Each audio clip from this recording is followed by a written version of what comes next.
हमारे साथ सैयद असीम वकार भी हैं। सैयद असीम वकार, आपके पास में आती हूँ, लेकिन उससे पहले सवाल देख लेते हैं, क्योंकि इस साप्ताहिक सर्वे में कई महत्वपूर्ण सवालों को हमने यहाँ पर जुटाया है और उसका जवाब जनता ने क्या दिया है। अगले सवाल का रुख कर लेते हैं और अगला सवाल कांग्रेस पार्टी में बगावत से जुड़ा हुआ है। देखिए, यहाँ पर हिमांशु व्यास हो, चाहे भगवान भाई, चाहे मोहन सिंह राठवा, इन्होंने कांग्रेस छोड़ी और कांग्रेस छोड़ने से पार्टी को फायदा या फिर नुकसान, ये सवाल महत्वपूर्ण, जिसका जवाब भी आपके सामने है। फायदा कहने वाले 41% और 41% ऐसे हैं जो मानते हैं कि नुकसान होगा पार्टी को, लेकिन 18% ऐसे हैं जिन्हें लगता है कि कोई असर नहीं होगा। बगावत करके जो नेता यहाँ से छोड़कर पार्टी गए, चाहे वो किसी भी पार्टी में शामिल हुए हों, लेकिन ये बड़े नाम और पार्टी चुनावों से ठीक पहले अगर ये यहां से छोड़कर दूसरी पार्टी में शामिल होते हैं तो किस तरीके का नुकसान और फायदा, नतीजे आपके सामने। इस सवाल पर हम चर्चा आगे करेंगे, कांग्रेस से भी सवाल पूछेंगे, लेकिन अगले सवाल का भी रुख कर लेते हैं जल्दी से। और अगला सवाल कौन सा, देखिए ये आपके सामने। अगला सवाल चुनावी नारे से जुड़ा हुआ है। प्रधानमंत्री नरेंद्र मोदी का यह नारा, जो उन्होंने कहा कि मैंने बनाया ये गुजरात। वलसाड में वो चुनावी सभा कर रहे थे और वहां पर उन्होंने ये नारा दिया, जिसमें अब इस फायदा होगा पार्टी को इस नारे से या फिर नुकसान। 48% मानते हैं कि फायदा, लेकिन 42% कहते हैं कि नुकसान होगा। 10% कहते हैं कि कोई असर इस नारे का नहीं होने जा रहा है गुजरात में। प्रधानमंत्री नरेंद्र मोदी ने तमाम गुजरात में क्या विकास की योजनाएं और किस तरीके से गुजरात आगे बढ़ रहा है, ये तमाम फायदे गिनाते हुए उन्होंने ये नारा दिया था कि मैंने बनाया ये गुजरात। लेकिन उसका आपने देखा कि किस तरीके से 41, 48 और 42%, और 48% कह रहे हैं कि फायदा, लेकिन नुकसान कहने वाले 42% हैं। सुधांशु त्रिवेदी जी, प्रधानमंत्री नरेंद्र मोदी ने तमाम गुजरात में क्या, देखिए मैं कहना चाहूँगा कि प्रधानमंत्री नरेंद्र मोदी जी ने जो कहा कि मैंने बनाया गुजरात, वो उन्होंने गुजरात वासियों की तरफ से कहा।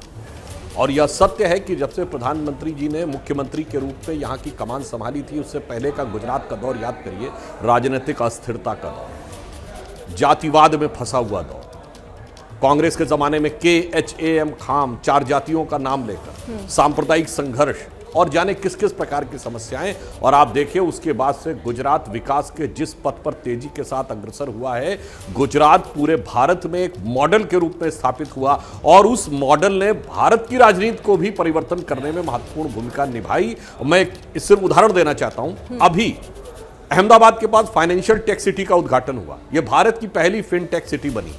आप याद करिए, इवन हमारी सरकार आने से पहले मिसाइल बनाता था भारत, पर हवाई जहाज नहीं बना सकता था। यह बात तर्कसंगत नहीं लगती है। अब आपने देखा कि भारतीय वायुसेना के लिए जहाज, हवाई जहाज बनेंगे एयरबस के साथ। वह फैक्ट्री भी गुजरात में आके बनी।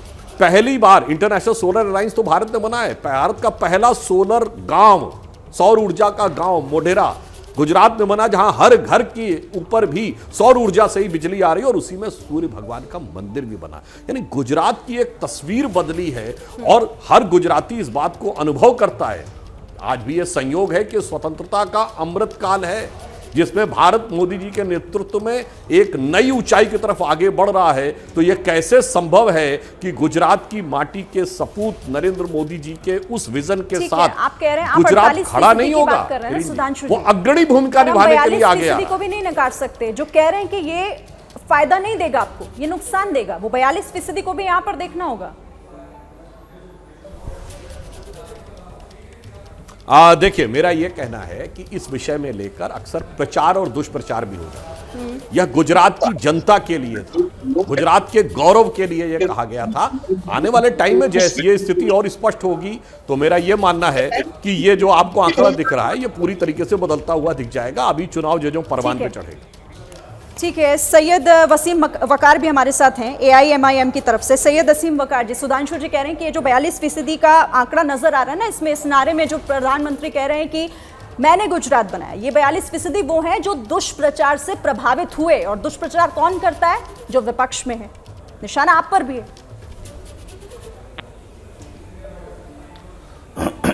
नहीं, देखिए इसको उल्टा कर दीजिए। मोदी जी कह रहे हैं कि मैंने गुजरात बनाया, लेकिन हकीकत यह है कि गुजरात के लोगों ने मोदी जी को बना दिया और मोदी जी ने उसका फायदा उठाया और फिर मोदी जी ने बड़े बड़े बिजनेसमैनों को लोन दिया, गुजरातियों के और बाकी देश के लोगों के पैसों को बर्बाद किया और आज यहां ला के खड़ा कर दिया कि हमारी जीडीपी की स्थिति क्या है। अब सुधांशु जी की तो मजबूरी है, बीजेपी में है, सांसद हैं, प्रवक्ता हैं, तो हमारी बात तो नहीं मानेंगे, आपका सर्वे भी नहीं मानेंगे, क्योंकि उनकी मजबूरी है प्रधानमंत्री जी के पीछे खड़े रहना और उनकी वाहवाह करना।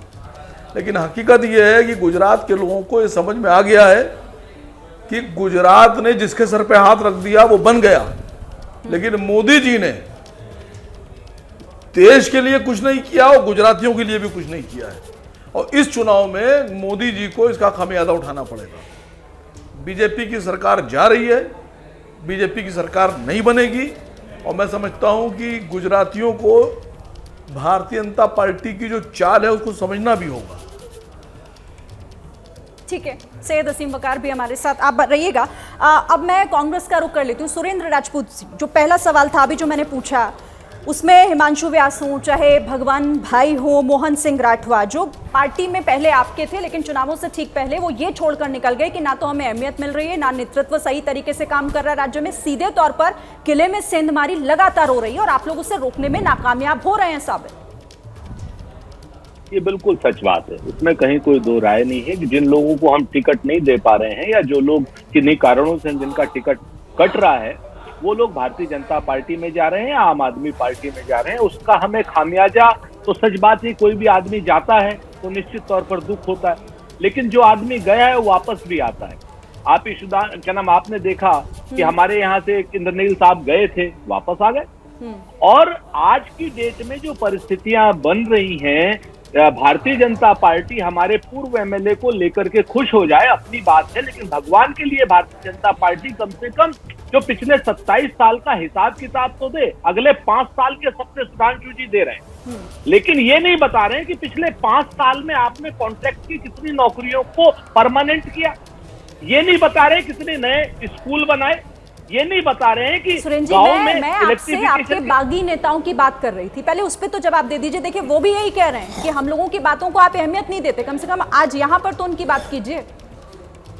मैंने तो कहा आपसे सबसे पहले कहा शिरीन, मैं सवालों से भागने वाला शख्स नहीं हूं। मैंने तो कहा कि जो आदमी गया जिसको टिकट नहीं दे पाए, भाजपा की गोद में जाके बैठ गया, एक आध लोग आपके पार्टी के पास चले गए थे, आप पार्टी से तुरंत हमारे इंद्रनील साहब दोबारा से देखिए वापस आ गए। तो हम तो बहुत स्पष्ट कह रहे हैं, हम आप कह रहे हैं क्योंकि बागियों को बीजेपी टिकट दे रही है इसीलिए वो पार्टी छोड़कर आप लोगों पर भरोसा ना करके बीजेपी में जा रही है। सुधांशु, निश्चित तौर पर क्योंकि बागियों को बीजेपी ज्वाइन कराने पर टिकट दिया जाता है, ये आरोप लगाया जा रहा है। अच्छा ठीक है, अच्छा मुझे ना यहाँ एक छोटे से ब्रेक के लिए रुकना है सुधांशु जी, उसके बाद इसी सवाल पर आप जवाब दीजिएगा जो सुरेंद्र राजपूत आपसे पूछ रहे हैं कि बागियों को अपनाया जाता है और साथ ही टिकट भी दिया जाता है बीजेपी पार्टी में। क्या मजबूरी है मेरी, बताइए। मैं अभी आपको बताती हूँ कि मैंने ओए होए होए होए नमकीन के चटकारे लेते हुए टकटकी मार के डिबेट शो को पॉज रिपीट कर करके देख रहे हैं जोगिंदर जी। इनकी तरह आप भी देखें अपनी फेवरेट डिबेट्स को रिपीट कर और डाउनलोड कीजिए एबीपी लाइव ऐप अपने स्मार्ट टीवी पर।